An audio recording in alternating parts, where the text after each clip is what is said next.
Baik, selamat pagi Bu Agnes, selamat siang Bu Agnes, selamat malam Bu Agnes. Di sini saya ingin mempresentasikan mengenai sistem pembelajaran saya, tapi saya izin jelasin ya Bu Agnes. Saya memakai dua device Bu Agnes karena yang satu buat record. Untuk sistem pembelajaran IPA berbasis ICT.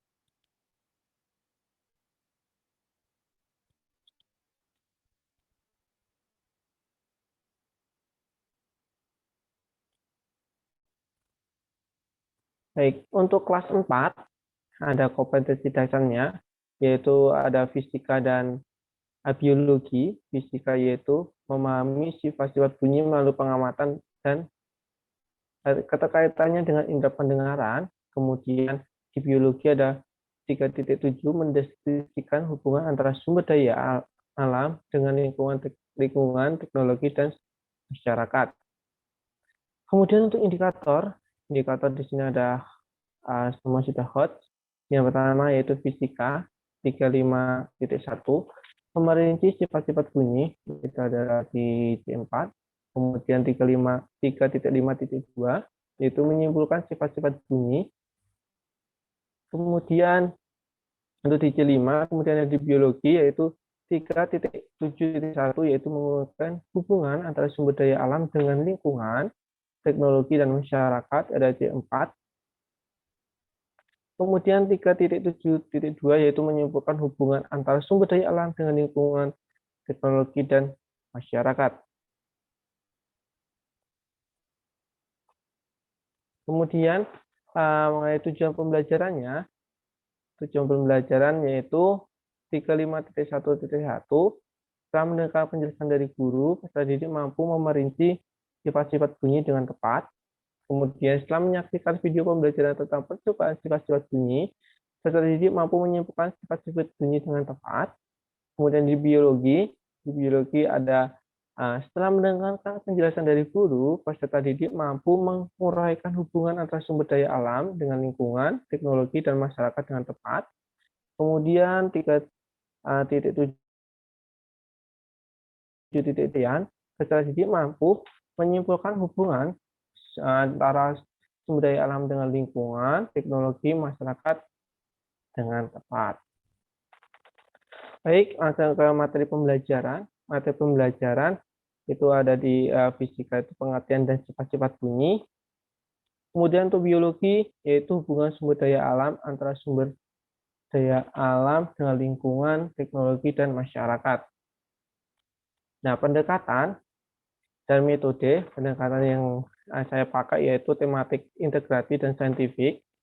Kemudian metodenya yang saya gunakan yaitu tanya jawab, presentasi, dan penugasan. Kemudian untuk mode pembelajaran yang saya pakai yaitu problem based learning atau PBL.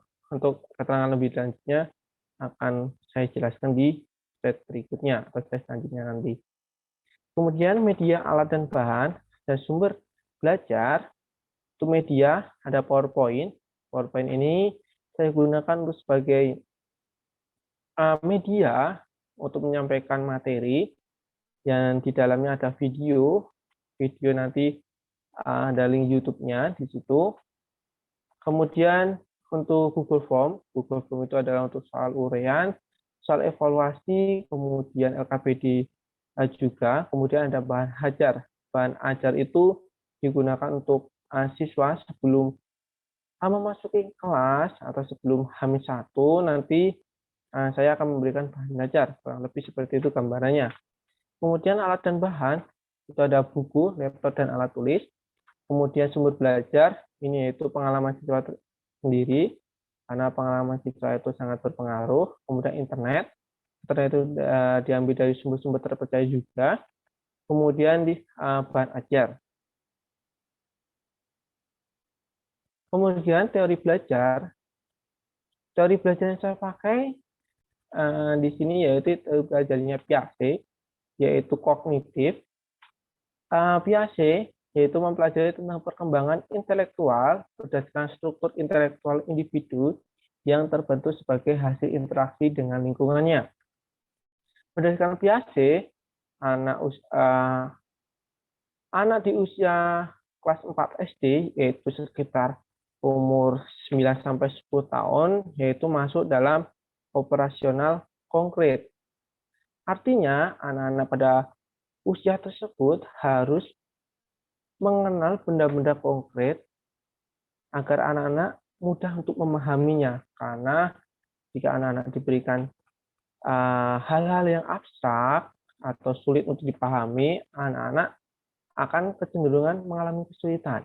Seperti itu. Maka dari itu, dari belajar kognitif ini saya pilih sebagai landasan agar saya menggunakan benda-benda konkret. Seperti itu. Kemudian ada dasar pemilihan pendekatan, model, dan metode. Untuk pendekatan terlebih dahulu, pendekatan yang saya pakai yaitu tematik integratif dan saintifik.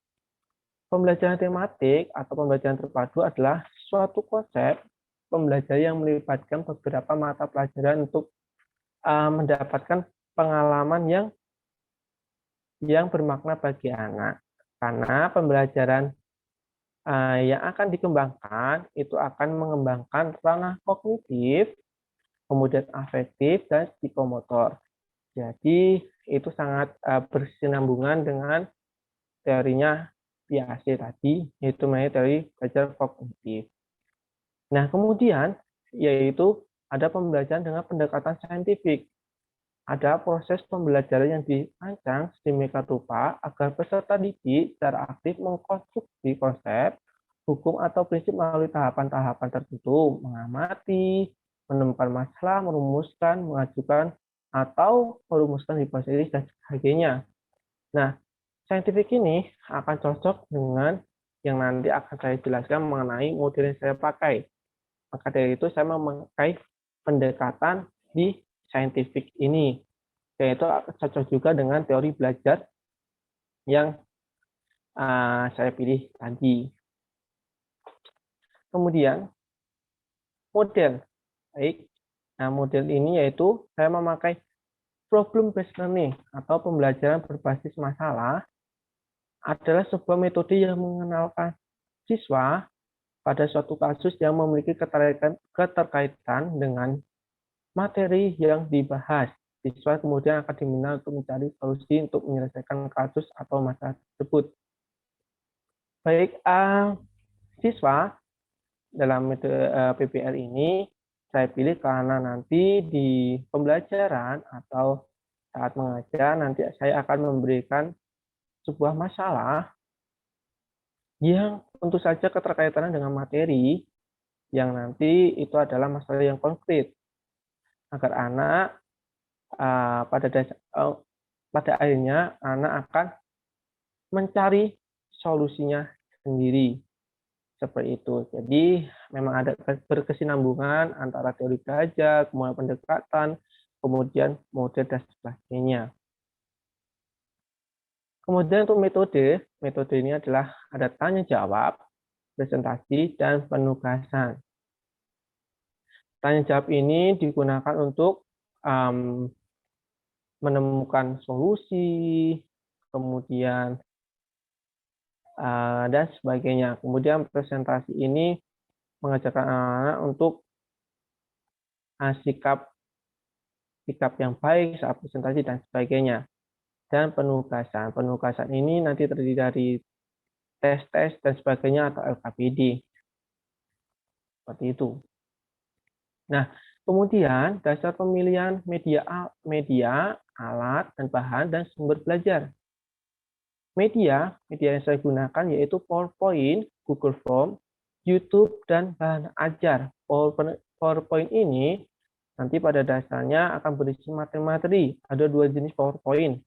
Nah, karena saya memakai 2 materi. Materi bunyi, kemudian yang kedua yaitu materi hubungan antara sumber daya alam, teknologi, masyarakat, dan lingkungan. Nah, kemudian Google Form yang saya pakai ini yaitu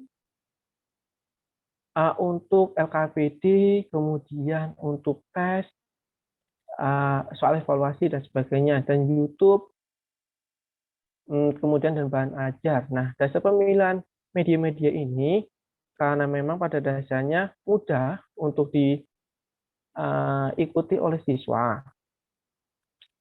Seperti itu. Nah, kemudian karena selain mudah untuk diikuti siswa, ini juga mudah diakses oleh siswa dan tentunya nanti tujuan yang hendak dicapai pun dengan media tersebut akan mudah tercapai. Seperti itu.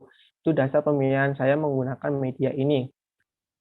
Itu intinya ini adalah media yang mudah diakses oleh siswa. Kemudian alat dan bahan.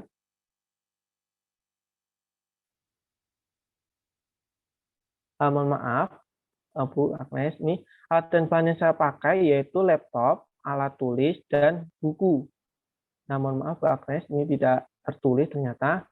Nah, laptop, alat tulis, dan buku ini saya pilih karena memang pada dasarnya ini cenderung mudah untuk didapatkan, kemudian dan tidak ribet juga. Jadi alasan saya untuk memilih alat dan bahan itu seperti itu.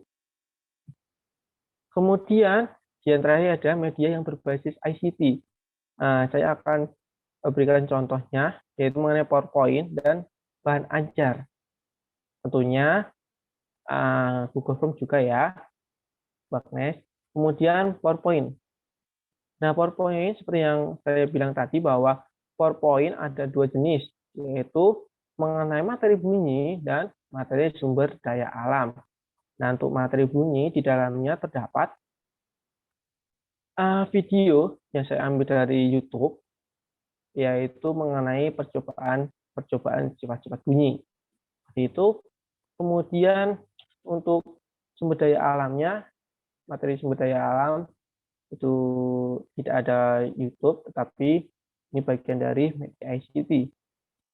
Kemudian yang adalah bahan ajar. Bahan ajar ini saya pergunakan untuk mengajar yang pada dasarnya nanti anak-anak bisa mengakses untuk bisa mempelajari terlebih dahulu agar anak-anak bisa mengerti materi apa yang akan didapat di hari tersebut.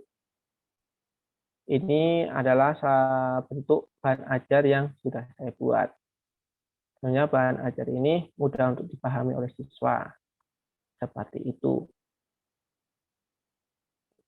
Baik, terima kasih untuk Bu Agnes. Berikutnya adalah saya mempresentasikan mengenai desain pembelajaran berbasis ICT.